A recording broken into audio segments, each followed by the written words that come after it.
Fáilte a Chairde Gael. Welcome to episode 86 of the Rebel Matters podcast. This week's guest on the show is Kate McGrew, who is a member of an organisation called SWAI, the Sex Workers Alliance of Ireland. And as I was listening back to the chat that we had, it dawned on me that this is quite an important episode in terms of encapsulating what the Rebel Matters podcast is about. As many of the regular listeners of the show will know, Vicky Langan recently came on as the producer of the podcast a few months ago, and not only has that allowed us to spend more time producing the shows and increasing the reach and the audience of the podcast, as well as spending more time developing a closer relationship with the patrons of the show on Patreon. It's also given us the opportunity to sit down and talk in quite a lot of detail about what we want the podcast to be about. And every time that comes up in the conversation, the one recurring theme is that we would love for the Rebel Matters podcast to be a platform for people who don't usually get to tell their stories or don't get the exposure that they maybe deserve. People from marginalised communities, or people who have been discriminated against, or maybe just people who've got a really good story to tell that hasn't really been heard in the mainstream media. And I think that that's what's going on here in this episode with Kate. Kate talks about her own personal story and also discusses the current laws around sex work in Ireland, as well as discussing human trafficking. And for me personally, I was getting into this interview quite blind and not knowing an awful lot about the sex workers industry in Ireland, apart from the bit of research that we had done before the chat with Kate. And I have to say that the chat with Kate was a real eye-opener, and it was informative, and it definitely built my awareness around the sex work industry in Ireland.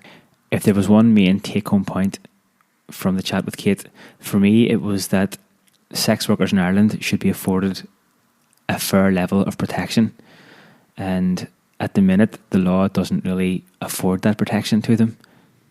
Anyway, Kate does a really good job of explaining the various sort of elements at play there, so I think you're really going to enjoy this episode.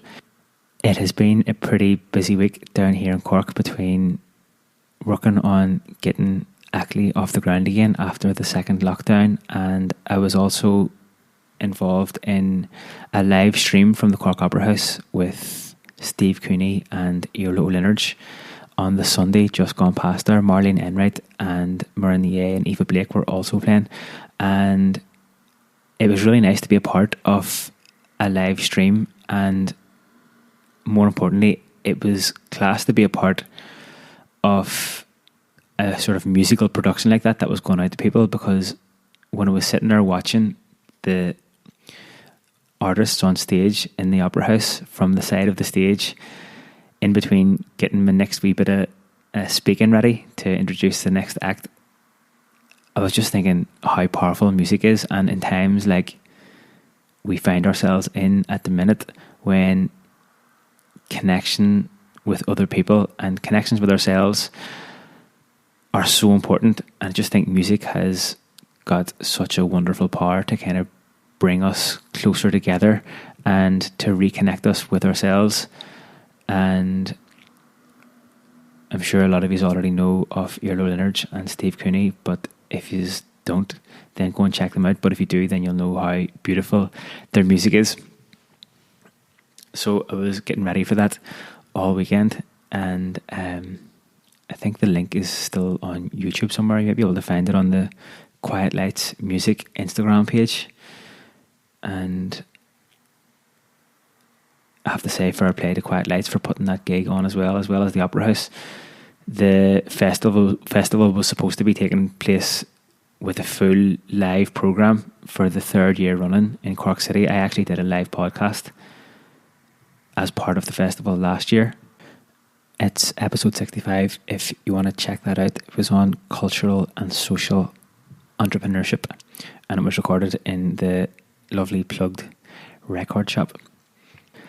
And I know that it's possible that everyone listening to the podcast here isn't a big fan of listening to music, or you might be into listening to a different type of music, or doing something else completely to reconnect with yourselves and connect with other people around you, I suppose the main thing that I have in my mind at the minute is that I hope you're all doing something to look after yourselves and to stay in touch with the people that you love that are around you.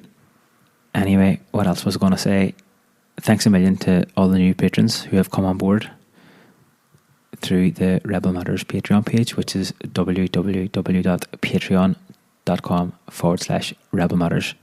Vicky and I greatly appreciate all the support that has been coming through Patreon and all of the nice messages that we've been receiving over the last couple of weeks and months ever since Vicky has been on board, and in response to all of the new episodes. The last episode that we put out was with Stevie G, and it has been the most popular episode to date so far, so thanks a million to everyone who shared that episode around and who got in contact with us to let us know you were listening. We have been working away in the background with Emmett Walsh, or Jowl666 as he's better known on Instagram, to get something really special together for the patrons of the show. So I really hope that the next episode is going to be the one where I can announce the details of that lovely little side project that we've had on the go, a wee collaboration with Emmett, and it's quite exciting. So we'll have that ready for you by the next episode, all going well. And if you do want to become a patron of the show, then you can go over to patreon.com/Rebel Matters, as I was saying, and you can pick one of the 3 tiers of support and chip into the Rebel Matters Development Fund. Anyway, that's enough from me for now. Let's get stuck into episode 86 with Kate McGrew. Have a listen and get in touch and let us know what you think when you listen to it. Here we go.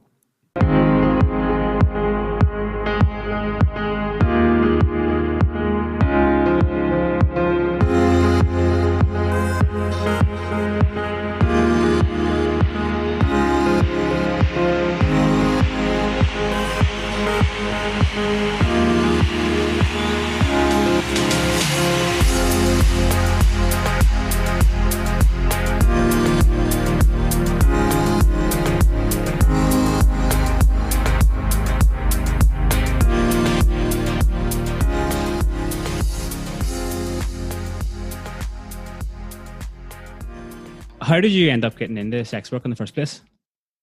So that, funny, because there are a few stories really that could be considered the first story, which I think is not uncommon. You know, there was somebody that when I was living in New York at the time, and I needed more money than I had, as has been the case for a long time, I think, in New York City. And so I looked on Craigslist, and I suppose it would have been in the casual encounter section or something. I don't know if you're familiar with Craigslist. You might be. Sure. So I think it was a casual encounter section, and there was an ad for somebody that said he wanted to pay somebody to have tantric sex with, and and I suppose it is true that at the time I was sort of particularly adventurous, and so I was kind of up for something like that. I just basically responded to the ad, and the way that he had made himself sound in the ad, he was like, made himself sound like he was so handsome and maybe like out of my league and everything. But it was a bit braggadocious and everything. But I was like, whatever, this sounds innocuous and lovely. Let me have him over to my place. So he shows up at my door, like lovely young Indian man holding a bouquet of flowers. And I had put on like lingerie, and he like kind of looked surprised when I opened the door, and I didn't know why. I was like, oh, maybe I wasn't supposed to be dressed like this or something. Anyways, he takes me into the bedroom and like lies me down and starts like placing flowers in between each of my toes and everything. It was really, really beautiful. And we had sex.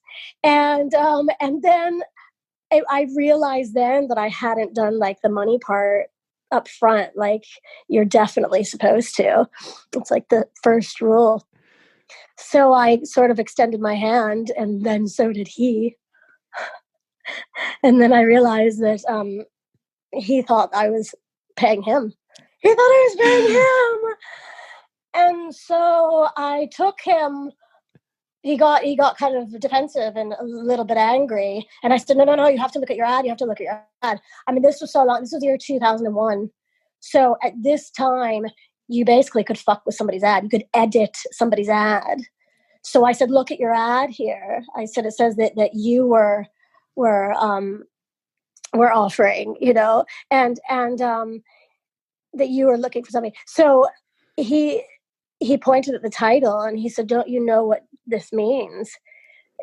How I said it was like sort of braggadocious, like, he was out of my league, whatever. I did not know the word. I was so embarrassed. Somebody changed the title to an untouchable looking to pay somebody for sex. And I thought that had meant like super fucking studly kind of thing. And he's like, that is not what the word untouchable means. Schooled my naive ass right away. That wasn't a great start.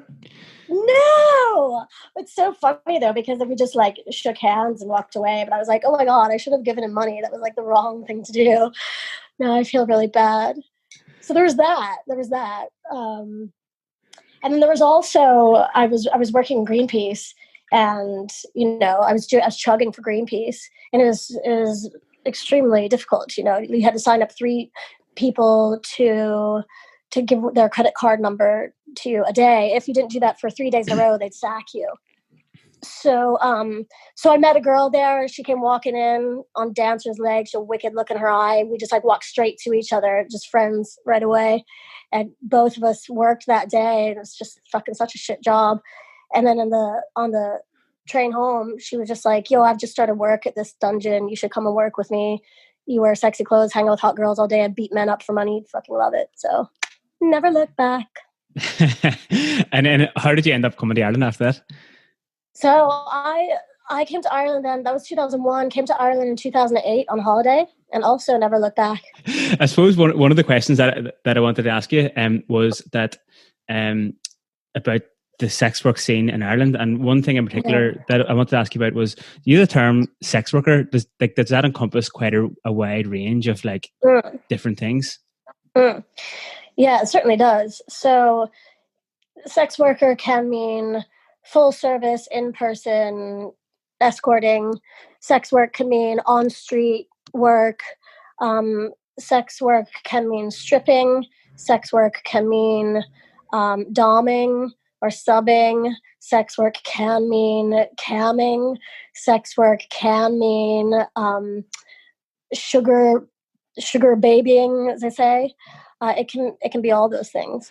What's the lay of the land in Ireland at the minute in terms of how sex workers are perceived in the law, how they can operate as well? I mean, it's unfortunate that they try so hard to say that we have a decriminalization model now, and it's like, SWAI, we worked really hard to get an amendment into the legislation, the Criminal Law Sexual Offences Act 2017. We worked really hard to get into that, an amendment to decriminalize outdoor workers. So the only amount of decriminalization that came from the bill was something that was added in the end from us pushing it. So, as I said, it's sort of this fallacy that it's great because it actually erodes demand, but it makes the workers safe and protected to reach out if they need to. It's just not true at all. It hasn't been any better for us to so-called move from thinking of us as criminals to thinking of us as victims. It has not improved things for us whatsoever. And in fact, it's so beyond, it's infantilizing, but it's also just dangerous. I mean, it really has pushed people away from supports and from reaching out when they do have an issue. So, I'll say that for now. That kind of reminds me of something that was brought up in the police podcast that you were a part of. I was just listening to it earlier on about the two sort of contrasting attitudes towards sex work. One being that it's kind of empowering for people to be able to do it, and on the other hand, then that it's exploitative. I mean, I guess that kind of depends on the individual's personal situation or whatever. But what do you think about that? You know what it is that it doesn't matter. it's that it's not the point, because I think it's really unfortunate, even to hear myself have told you, the stories about how I got into sex work, and I didn't. There was one other story where it was a man who essentially was trying to pimp me out and ended up pulling my hair and trying to throw me out of a car. You know what I mean? Like it's I was a happy waitress. Do you understand me? Like, so, but to think that we're trying to talk about sex work as something that is empowering, or something should be sort of normalized or thought of as any other job, is really, really, really missing the mark, and not even distracting. It's kind of damaging towards us being able to realize our rights, because sex work is, I won't say it's a uniquely challenging job, but it's particularly challenging in this racist, misogynist world to be navigating an industry that is also criminalized and stigmatized. So when you think of any sort of workplace relationships or even gender relationships, the problems in those relationships play out exponentially in the sex industry. So it's kind of what you're saying is that regardless of whether someone thinks they're being empowered through the job that they're doing, that doesn't matter, that because they still have basic rights that need to be respected and protected?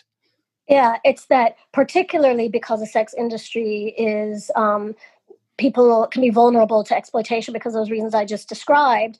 That is why we need to be able to have decriminalization and a flexible legal model that does have regulations that make sense and that match the sort of variance of people's lives, and and sort of take into consideration the way that people on the margins are living our lives, and why that has led us into sex work. The law needs to reflect that, so that realistically we can engage and we can work according to the law, and then have some sort of infrastructure and recourse to justice. So what is the law at the minute? So the law is that it is illegal to purchase sex, and it is illegal to sell sex if you're working with a friend. So it is legal to sell sex if you're indoors alone and if you're outdoors. But for example, even though SWAI worked hard to get in the decriminalization of outdoor workers, Gardaí are still moving women along on the street. They're still scaring off clients. And a lot of them have still been telling the women outside that they're working illegally, even though that's not true. So has that relationship with the guards changed over time? Like, is it getting better or is it getting worse? Oh, I mean, we have had some successes that, frankly, were in spite of the law. So we had 3 workers for whom we were the first point of contact when they were assaulted, robbed, and raped by the same man. We were the first point of contact because we were understood to be safe because we were peers. So we did the work in that moment of the very delicate work of contacting them to our liaison officers, who then did support them with us through taking a case, through bravely going and talking in court. And this man is now serving 20 years in jail, which is astounding, frankly, and very much in spite of the law. So we have been given liaison officers, but and we do try to do what we can to work with them, but it's a very strained relationship. And the issue is that they are being forced to enforce a law that makes their role of protecting us impossible. so, obviously to go in and be treating us as victims, but then also to be having to take away their clients or to arrest them for brothel keeping themselves. I mean, it's just unworkable.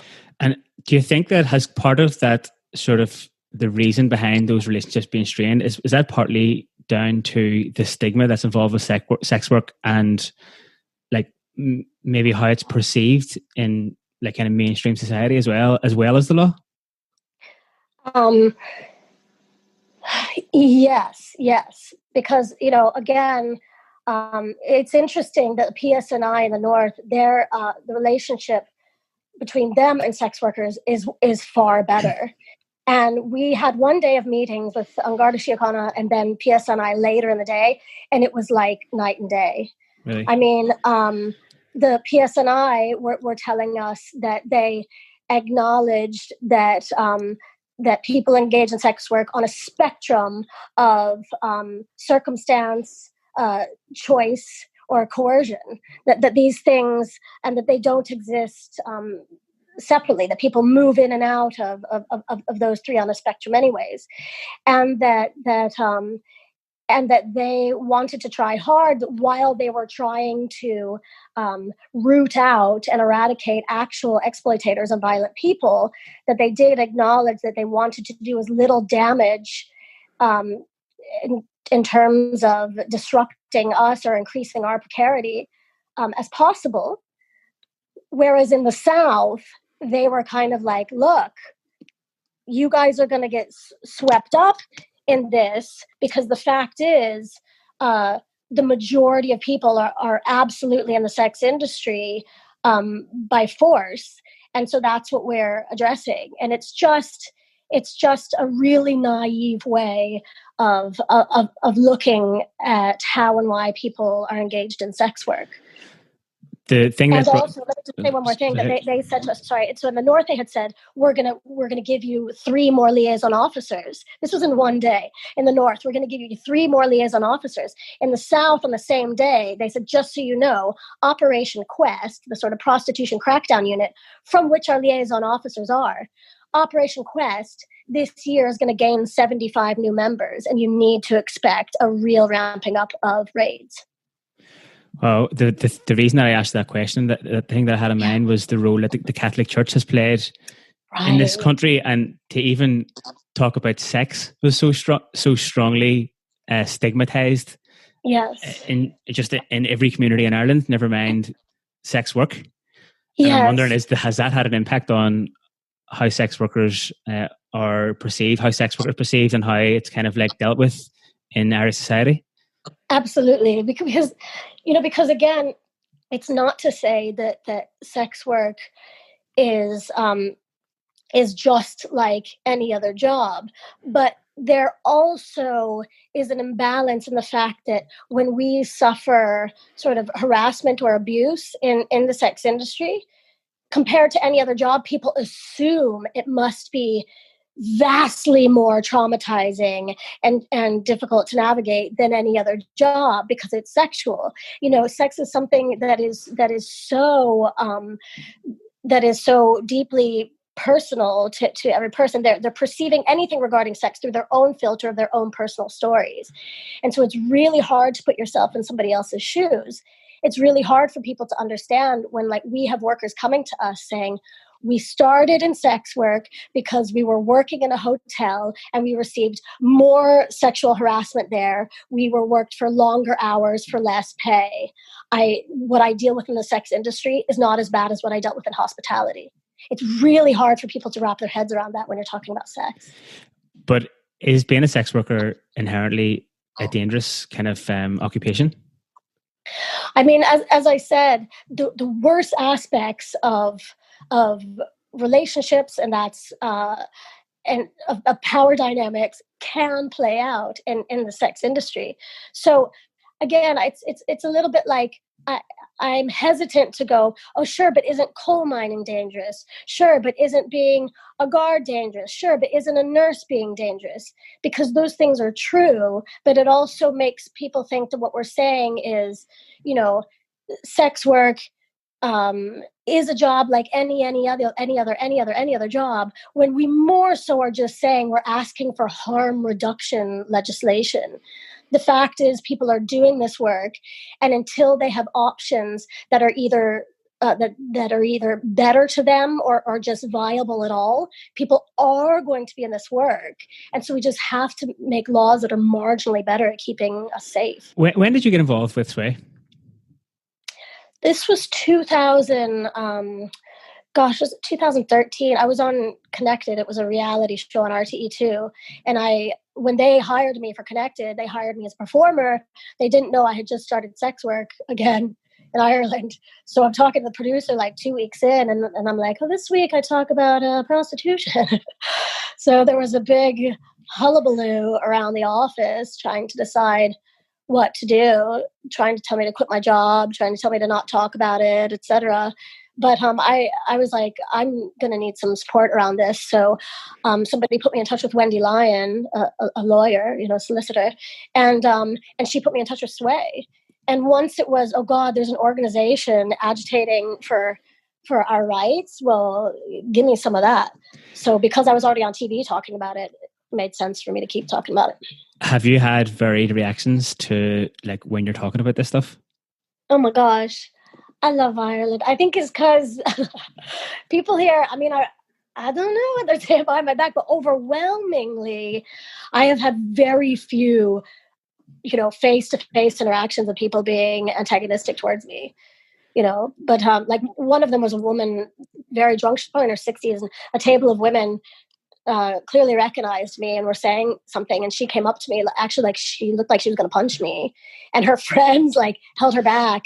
And then I said, oh, was there something you wanted to say to me? And I just sort of smiled at her. And I think she was so drunk then that she kind of became confused. And she just leaned forward and I planted a kiss on my cheek. And I dragged her out. So, did she want to give you a kiss all the time? Maybe. Or did she change halfway? Maybe it was just like really unbridled, aggressive passion. Have you had anyone kind of like squirming in their seat when you start talking about things got to do with sex? Yeah. You know what's funny though? Again, for the same reason, it's like, we're not asking for like, sex, drugs and rock and roll. Like we're the laborers in that sort of section of society. It's not to say that we don't, that it's not like, a bit wholesome sometimes. It's not just, or just a bit just sort of normal, whatever. It is those things, but it's just like, but it is like what we love about sex is that it is exciting and edgy and kind of blurs the lines of everything. So I don't mind when people ask me what I tell them it's a little bit, because, you see people sometimes trying to go, oh, that's okay. That's totally normal. And it's like, it's okay. We're both sort of a little bit excited now that I said that. We don't have to act like we're not. Yeah. People in Ireland are so polite. I love it. Kind of like maybe to put the kind of therapeutic thing like to the side, but like sure. I guess what I kind of had in mind was that sure. we kind of live in a society where everything's kind of like we tend to want to keep the exterior really kind of like clean and good looking, and like that's what the way that other people perceive us. But then I guess, I mean, there are things that people are probably would love to get up to that they can't, because they're like, if fucking those people that I work with know all that shit that I want to be doing in the privacy of my home, then I would be like, my reputation would be destroyed, or I could lose my job, or they would think that I was a terrible person. And I was just watching a clip before we got on the chat here, just you talking about the show that you had, the hip opera. And that kind of stuff. Which like, one was it?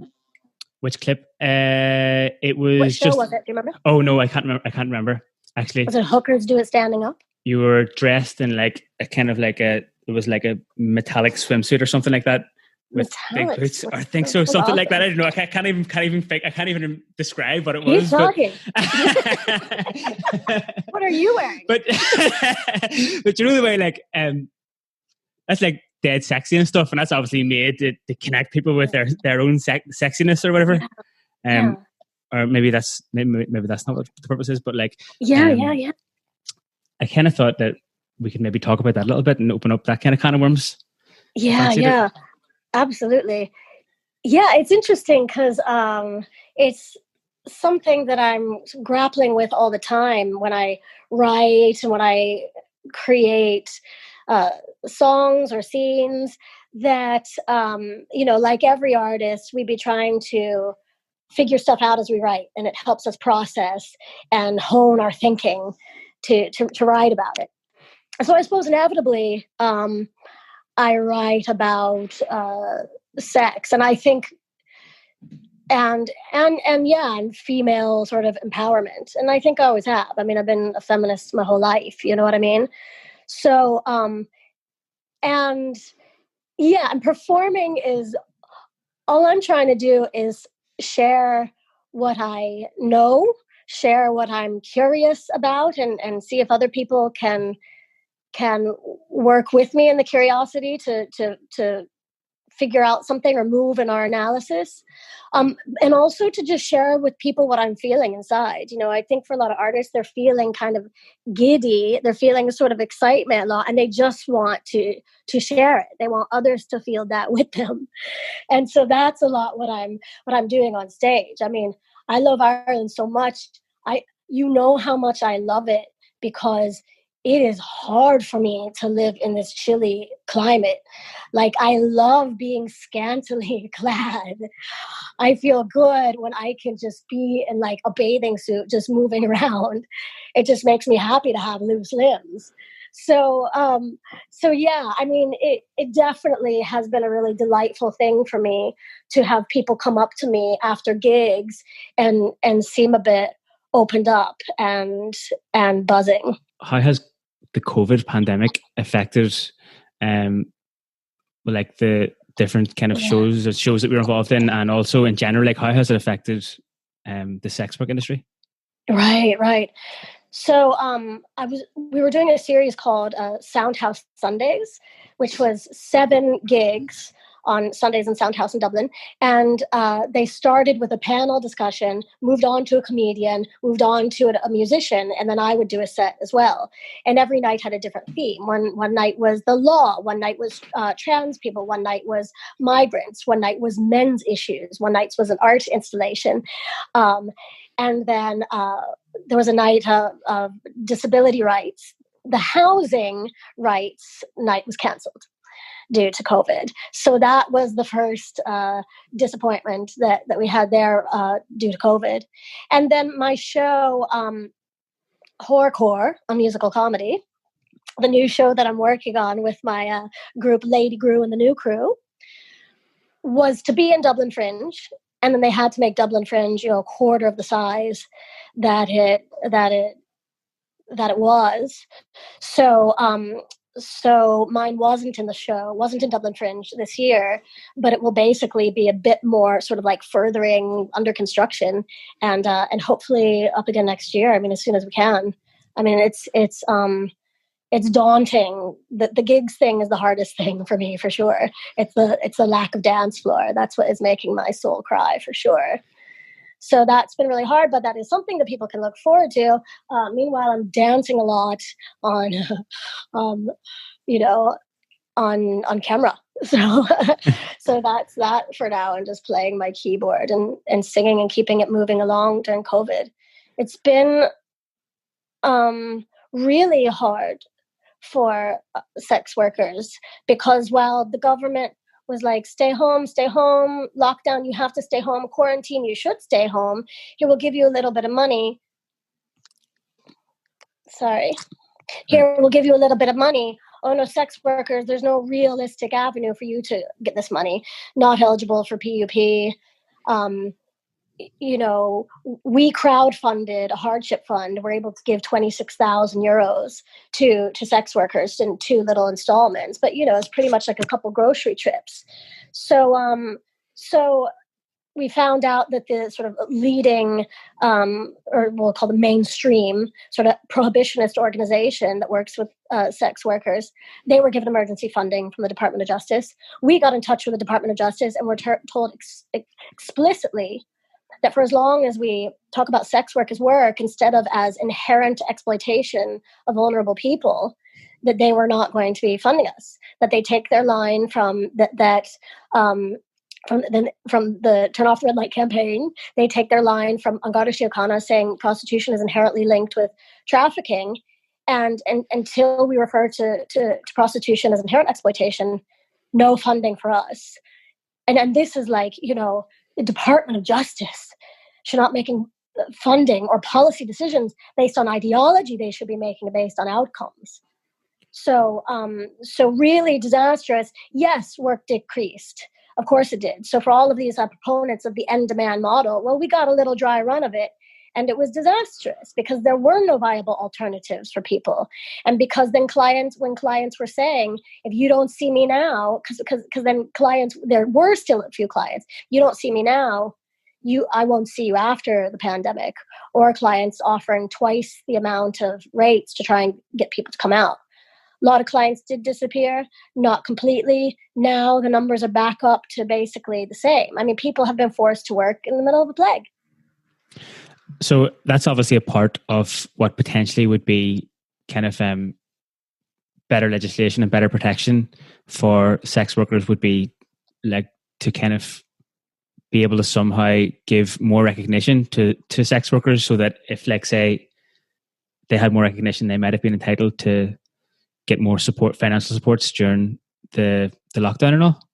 Absolutely. Like, obviously, ideally, we would all be registered as loan contractors, whatever, loan traders, sole traders, registered to pay our taxes and et cetera. Not that many of us are, and so, yeah, the more legality, the more people can do that. And then they would be eligible for emergency payments beyond, which would be really helpful. But beyond that, for the Department of Justice in the middle of a global crisis to throw up this moral barrier for us is just really insidious and should really, really alarm people, because they were giving emergency supports in the form of money to many different organizations. They would not give it to the very laborers who did the most intimate labor of anybody in society. Like, we, more than anybody, should have been dug out. Are there countries that have... No pun intended. Are there countries that have got better infrastructures for sex workers? New Zealand. Like, New Zealand was able to access financial support during the pandemic. Now the New Zealand model really falls short because you cannot get a license to work legally if you're a migrant. And it would be not great at all if that's what was on the table for us here, because so many workers are migrants. We would need an even more flexible model than New Zealand, but it is decriminalization. It's flexible. It's basically a flexible legalization. So it's not overly regulated, and therefore people can get the license. They can apply for what ended up being the main way of working is how people already work. It's 2 to 4 people out of one apartment. And they're all, sharing the space together. There's nobody managing the space. They're just living and working together. And you mentioned the migrants there. Do things like the direct provision system, is that kind of a part of the sex industry kind of network in Ireland? So we have been into direct provision a couple of times, and it's a particularly challenging one just because of the whole situation in direct provision, and also, again, the sort of lack of nuance in terms of looking at people's situations there and why they're being forced into making the choices that they're making. If people are essentially living in really dire poverty there, no wonder when people are offering them money for sex outside, they're taking them up on it. We have heard about potentially, again, this mainstream prohibitionist organization, about them opening a new wing, a new unit of direct provision for sex trafficking victims. And, it makes us very nervous because this organization, they're called Ruhama, they have never shown to truly address our needs, and they compound our problems for fighting for criminalization. They compound our problems by not giving out condoms, and they compound our problems by not understanding people's agencies or the spectrum of, choice, circumstance, and coercion that we've been talking about. Not only that, but 3 people on the board of Ruhama currently are nuns that are from orders that were running Magdalene laundries into the 90s. And these are the people that are now going to be opening a new direct provision, and we're supposed to feel safe that they're going to deal sensitively with people who have experiences of trafficking. Oh, I don't think so.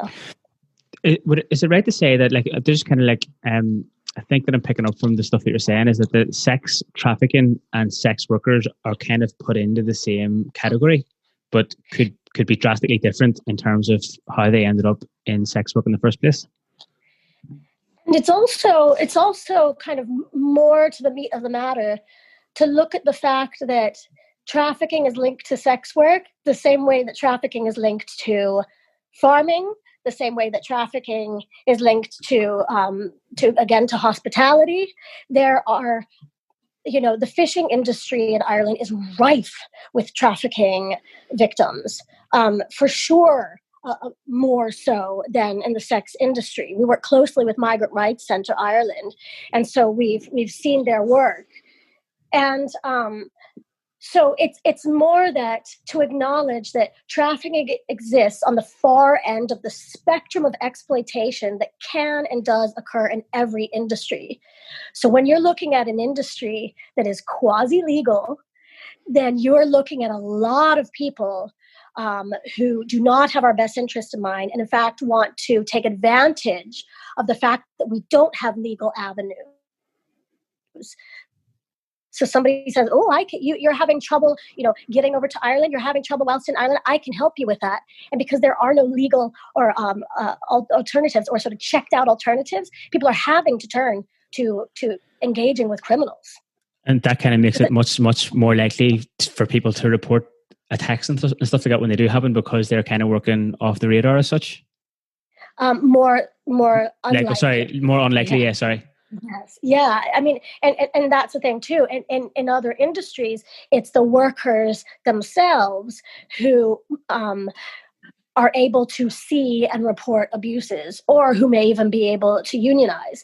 But with the sex industry, it makes it impossible for us to do that. It makes it impossible for clients to do that, because they'd be admitting to a crime.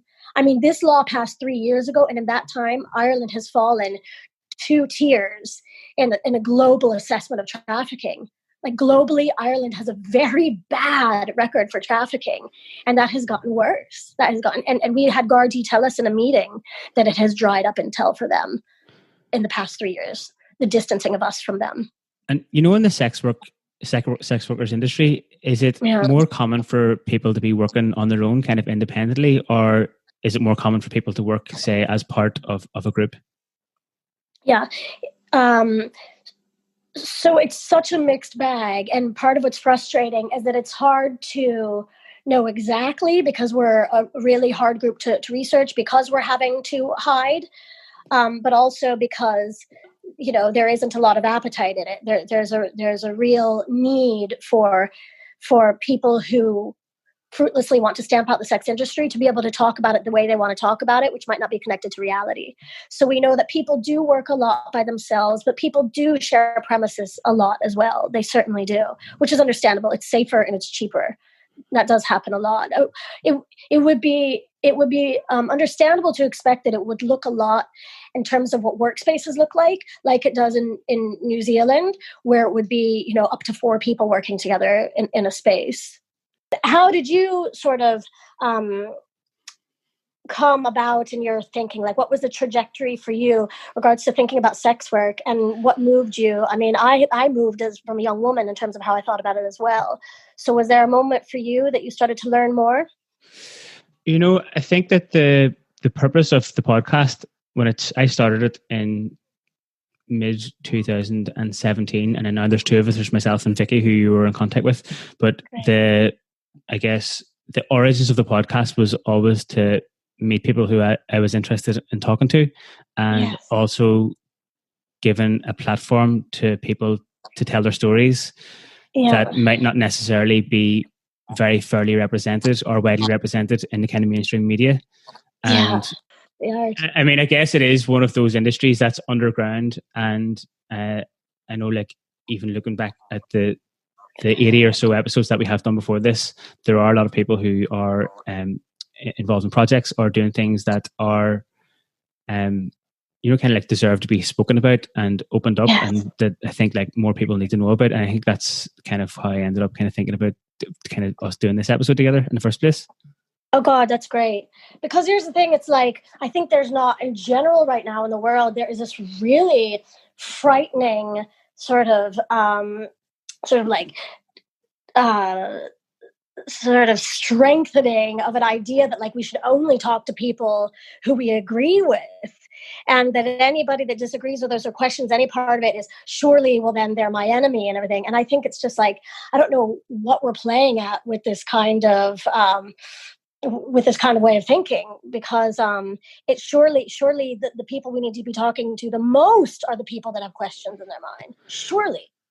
That's the other thing with the podcast. Like, it's such a wide kind of, the topics are really wide ranging from week to week. So I found that, and it's been even true for me as well. Like, I end up speaking to people who I might not necessarily have ever gotten to speak to, other than the fact that we sat down to do a little podcast chat. But then I know that a lot of the people who listen to the show say this week it might be someone who is really familiar with the sex workers industry in Ireland, and then next week the topic might be about something completely different that they've never had any experience about, and then they're kind of get exposed to that, and just kind of like widens the range of stuff that we're talking about, which I think is maybe a little bit connected with what you just said about only talking to people that you agree with, and only maybe learning more about the stuff that you already know about. It's kind of like, so I think that one of our kind of like goals for the podcast is to fuck shit up a little bit and kind of open that up. So this episode's definitely going to do that. Absolutely. Here, are you wearing a Commonly's of Love shirt? Yeah. Oh my God, j'adore. How did you even do that? Because I've gigged there. No way. J'adore. Of course. I love Commonly's. Two of my friends are getting married there next week. I'm good friends with Sam. Oh, no way. Yeah, Sam and Julia, they were just up in Cork last week. I will, of course. Yep. Amazing. It's a small, like, Ireland is tiny, isn't it? Like, once you kind of like figure out the different people that you all know. I tell you, I fucking love it. In America, everybody thought it was sort of a bit much or something. I came here and it was like, oh my God, like just the crack. I was like, everybody's like as mental as I am. Yep. Instead in group, as uncomfortable as it is. Yeah. Here, I have another question for you. But so for all these different conversations that you had, and you're like doing interviews, I'm sure like quite often about your work with SWAI and all the other stuff that you're doing. Is there ever a question that when you're sitting there, you're like, I wish they would ask me this question? Ooh, let's see. I wish they would ask me this. That's a good one. Golly. You know what? I think the reason why I can't think of anything is because if that were the case, I'd find a way to say it at some point. So it mustn't be. Yeah, it mustn't be so. Yeah. All right, sweet. That's good. So you've probably already said it then? I'd say so. That tends to be my MO. Yeah, tends to be my MO. Unreal. Well, sweet then. Thanks a million for doing the podcast. Thank you so much. And just to do a few more, if I can, just like linking things for SWAI, it's info@swai.eu. It's like, thank God the internet, just put in SWAI and you can find a way to contact us. It's American Kate on American Kate. American Kate is the handle on Twitter if you want to book me. And also tell Kneecap I'd love to collaborate with them. We can get together and spit on each other. You just told them yourself. Yeah. Nice one. Shout out. Lady Grew. Sweet. All right then. Thanks a million. No, thank you so much. Stay in touch and let us know how we can boost all of the wonderful work that you're doing as well. Definitely. Thanks a million. Enjoy the rest of your day. Have a great day. Bye. Bye.